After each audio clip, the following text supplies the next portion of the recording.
বন্ধুরা কেমন আছেন আপনারা? আশা করব সবাই ভালো আছেন ও সুস্থ আছেন। আবার একটা নতুন ভিডিওর ভেতরে আপনাদেরকে অনেক অনেক স্বাগত জানাই। তো বন্ধুরা, যদি আপনার মোবাইলেও no SIM card service show হচ্ছে, এখানে আপনার মোবাইলে সিম তো রয়েছে কিন্তু এখানে সিম শো হচ্ছে না, নো সিম কার্ড সার্ভিস দেখাচ্ছে। তো যদি এই রকম সমস্যা আপনার মোবাইলেও হচ্ছে, তাহলে এই সমস্যার সমাধান করবেন কিভাবে আজকের এই ভিডিওর মাধ্যমে দেখাবো। তো এর উপরে কিন্তু অনেকগুলো ভিডিও আমার চ্যানেলে অলরেডি রয়েছে।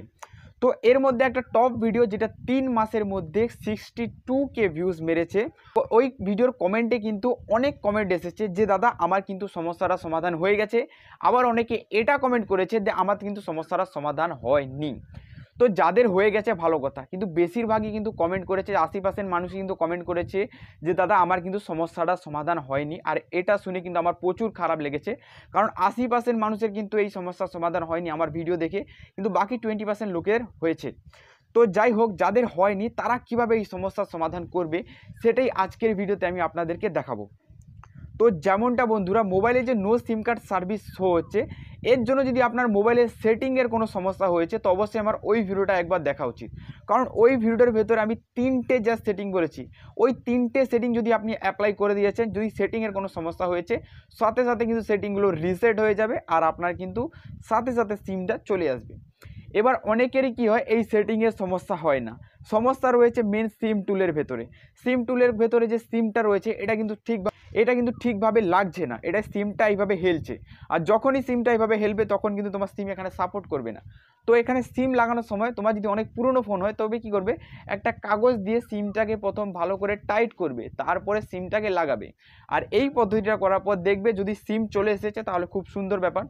এবার অনেকেরই এই পদ্ধতিটা ট্রাই করে চলে আসবে, আবার অনেকেরই আসবে না। যাদের চলে এসেছে ভাই খুব ভালো, খুব ভালো কথা। আর যাদের আসেনি তারা কি করবে, দেখো তাদের জন্য কিন্তু একটা ছোট্ট গল্প আমি বলছি। এই গল্পটা তোমরা শুনলেই কিন্তু বুঝতে পারবে যে কেন তোমাদের এটা আসছে না। হ্যাঁ, এটা কিন্তু নিজের আমার পার্সোনাল গল্প, কোনো স্টোরি শোনাবো না। দেখো, আমার বাড়ির পাশেই কিন্তু একজন দাদা রয়েছে, তারও কিন্তু জাস্ট সেম সমস্যা হয়েছিল মোবাইলে। এইখানে কিন্তু নো সিম কার্ড সার্ভিস দেখাচ্ছিল, আমাকে ফোনটা দেখিয়েছে। তো আমি জাস্ট যতগুলো সেটিং আপনাদেরকে দেখিয়েছি না, প্রত্যেকটা সেটিং এখানে অ্যাপ্লাই করে দিয়েছি, তারপরেও কিচ্ছু হয়নি। তখন আমি ভাবলাম যে কি হয়েছে, সেটিং করে তো কিচ্ছু হচ্ছে না। এখানে সিম কার্ডও আমি দেখে নিয়েছি, সিম টুল প্রায় সব ঠিক রয়েছে, একদম নতুন ফোন প্রায়। তো এই সব করার পরেও যখন ঠিক হয়নি, আমার কিন্তু মাথা একদম খারাপ হয়ে গেছে। কারণ অনেকক্ষণ ধরে আমি প্রায় 1 থেকে 2 ঘন্টা ফোনটাকে ঘাটাঘাটি করার পর প্রত্যেকটা সেটিং অ্যাপ্লাই করার পরেও কিন্তু এই সিম কার্ড আসেনি। সেক্ষেত্রে কিন্তু আমি একদম ভয়ে পড়ে গেছি যে কি হলো, এমন কি হয়েছে যে সিম কার্ড আসছে না। তো দেখো, উনি বললেন যে সিমটা কিন্তু আমি কিছুদিন আগে পোর্ট করেছিলাম। তো যে সিম যদি পোর্ট করে এয়ারটেল থেকে জিও বা জিও থেকে এয়ারটেল, সেক্ষেত্রে কিন্তু সিমে এইরকম সমস্যা দেখা দিতে পারে। তো যে সিম পোর্ট করেছিল তাকে ফোন লাগাও, তো তাকে ফোন করলাম, তাকে বললাম যে কিছু সমস্যা হয়েছে। উনি বললেন না, কোনো সমস্যা হয়নি, আমার এখানে কোনো সমস্যা নেই। তো আমি এটা শুনে আরও ভয়ে পড়ে গেলাম যে উনিও বলে দিলেন যে কোনো সমস্যা আমার এখানেও নেই। উনি চেক করেছেন অনেকক্ষণ, উনিও চেক করেছেন। দেন তারপরে আমি অনেকক্ষণ চেষ্টা করার পরে কিন্তু কিচ্ছুই করতে পারিনি, কারণ সমস্যা তো ফোনের ভিতরে হয়ে গেছিলো। তো এবার কি করেছে ওই সিমটা বাদ, আমি বললাম যে একটা নতুন সিম কিনে নিন। তো একটা নতুন সিম উনি কিনলেন। নতুন সিম কেনার পর কিন্তু সিমটা এখানে লাগালেন। সিমটা লাগানোর পরেও কিন্তু এখানে টাওয়ার আসেনি, নেটওয়ার্ক আসেনি, সেম সমস্যা দেখা দিচ্ছে। তো সেক্ষেত্রে আর কি করার থাকে, ফোনটাকে পুরো রিসেট করালাম। ফোনটা রিসেট করানোর পর কিন্তু সিমগুলো চলে এসেছে, মানে এখানে যে টাওয়ারগুলো এসেছে, যেগুলো ব্ল্যাঙ্ক দেখাচ্ছিলো, মাঝে গুণিতক চিহ্ন ছিল, সেগুলো কিন্তু আর আসেনি, একদম টাওয়ার চলে এসেছে। তো তোমার যদি এই সব সেটিং অ্যাপ্লাই করে আসছে না, তো অবশ্যই তুমি একবার রিপেয়ারিং সেন্টারে নিয়ে যাও। নিয়ে গেলে কিন্তু ওইখানে ফোনটা তোমাকে দেখে বলে দেবে যে তোমার কি সমস্যা হয়েছে।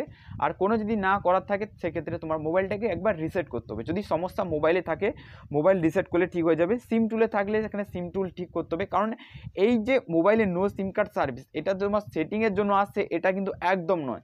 কারণ এটা অনেক ক্ষেত্রেই আসতে পারে অনেক সমস্যা, যেমন এখানে সিম টুলের জন্য আসতে পারে, মোবাইলে কোনো ধরনের ভাইরাস চলে এসছে সেই জন্য আসতে পারে, সিম টুলের যে অ্যাপটা রয়েছে এর জন্য আসতে পারে।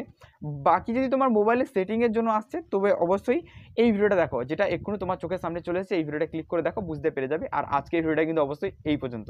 চলো, গুড বাই, দেখাবে আবার একটা নতুন কোনো ভিডিওতে।